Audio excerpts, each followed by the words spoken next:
Hello, everyone, and welcome to the Rebirth Summit 2025 Stories of Unyielding Courage.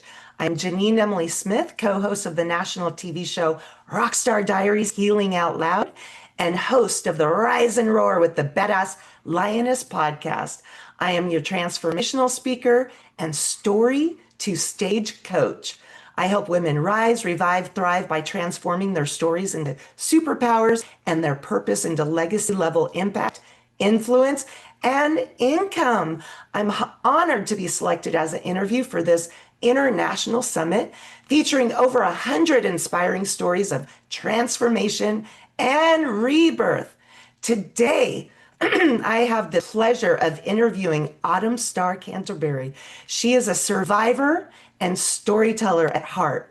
Born into the vast mountains of Colorado, her early years were filled with wonder, freedom, buffalo, horses, and ranches that she called home until tragedy and hardship struck.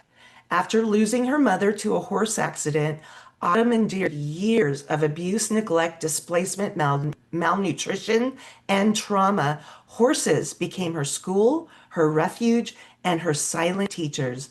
Despite growing up with little education, Autumn fought through foster care, abandonment, and loss. Her path carried her through the loneliness of the weight from betrayal and struggles that nearly broke her spirit. Yet through faith and courage and grit, she reclaimed her spirit and began turning pain into purpose. Let's welcome Autumn. Woo! Hello, Autumn. Hey, how are you doing? Excellent. How are you? I'm doing really good. Well, we're so happy to have you, and I'd like to start right at the beginning. What was life like before your transformation? Describe the situation emotionally, mentally, or spiritually. Help us feel where you were. Well, before the transformation, it was not a pretty picture. I like to refer it to dirty soil. I was ready to give up on my life. I was ready to give up on just wanting to thrive anymore, just because the weight and the pressure of everything was overwhelming me emotionally, mentally, physically. I can imagine. Was there a breaking or turning point that got you back on track? I mean, can you explain that major moment and what happened? Yes, my breaking points kind of struck at levels. There was a breaking point when I realized I will not go through this abuse anymore, and I mentally overcame that. And because of that, I was placed in good foster families. I was put in the keepsake of really good people that tried to inspire me and keep me lifted. And then another breaking point was my marriage, when I was ready to give up my own life because I thought my worth was not worth keeping. And then that breaking point in that level was I am worth living, I am worth more. And I stepped out of that fear. And even though it was scary going into breaking that fear, I got stronger piece by piece. So, can you walk us through that internal transformation? What did it feel like? The internal process, your fears, breakthroughs, healing decisions, the steps forward? Yeah, they were one steps at a time with just I've got to get up today and just make my bed or make a cup of coffee or just step out of the door and walk to the field to get on the tractor. Each step of getting out and making myself just overcome the day is what really helped me have more confidence within myself. Who or what supported you on your journey? Did you have people, faith, tools, practices that helped carry you through? Oh yeah, people at different seasons in my life, uh, when I was in the homeless shelter, I had, an elderly come up to me and help me inspire me to keep going. In foster care, I had people that helped me. So it was through each season in my life. Through my divorce, I had people who came in and helped me. I call them my silent gifts because they really pushed me when I did not see what direction I was headed. Powerful, powerful. How now are you using your experience to help others? First of all, can you explain where you are now in your journey and what's different?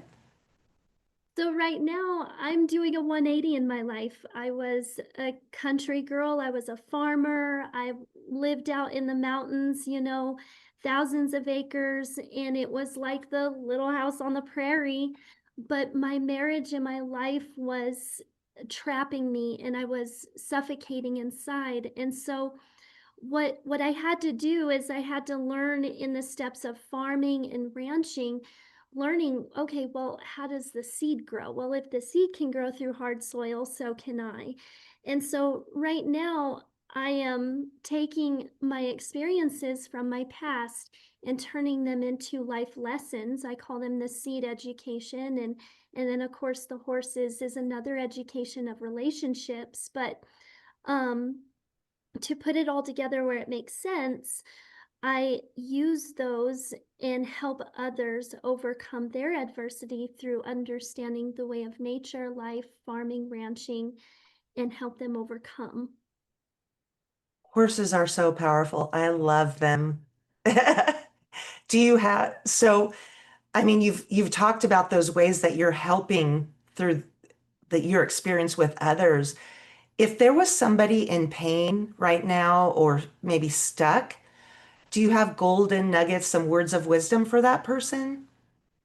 Oh, I've got several. I write quotes, whenever something comes to my mind. And one that's coming to my mind right now is, it is through the silent gifts, grit, and grief and grace that we learn to walk through dust and fire. And in the quiet aftermath of overcoming, we do not just find strength, but we find God. Powerful. Is there anything else you'd like to talk about that you feel will help others with your transformation journey? Um, Tons. I mean, just don't give up. Do not give up on yourself. I don't care what age you're at, what part in life you are at. you know Through that darkness is when we really really find ourselves, because we learn how to not rely on things of the world and the material. We actually learn that we don't need all that. We need to live on our faith in Jesus, or whatever you know thing that you truly hold on to and believe in. We learn how to pull that out of our roots, and we learn how to bloom from that adversity. And so do not give up on yourself. Get away from the negativity, the bad, because sometimes we have to sacrifice those things that we hold on to so hard to find ourselves, and that's scary. But the Lord will bring certain things back, and he will clean out certain things that we do not need, because he's the one who's in control. And we always think, oh, that's the direction we're going down, but really he has something else in store. Like I said, my life did a 180. I went from a rancher, a farmer, country girl, to being here speaking to you lovely people on Rebirth and changing lives out there bit by bit, person by person, and joining the National Guard if I pursue that goal. So, I mean, like, just hone in, pay attention to what your life and your gift is. It's a silent gift. It's not loud.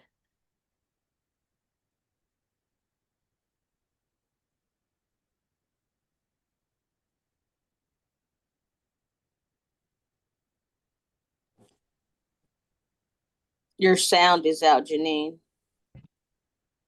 Thank you, Autumn. Thank you so much. Your story is a beacon of hope to show that anything is possible in your life. We sure appreciate you. And thank you for sharing your heart and your powerful story, your journey. Oh, it can help so many others. And I am Janine Emily Smith. your badass transformational speaker and story to stage coach. Tune in on YouTube to our Rockstar Diaries TV, which is at Rockstar Diaries TV show. And this has been another incredible conversation on the Rebirth Summit 2025, Stories of Unyielding Courage. I am Janine Emily. It's been an honor to host these interviews as part of this global movement. This is Rebirth TV signing off.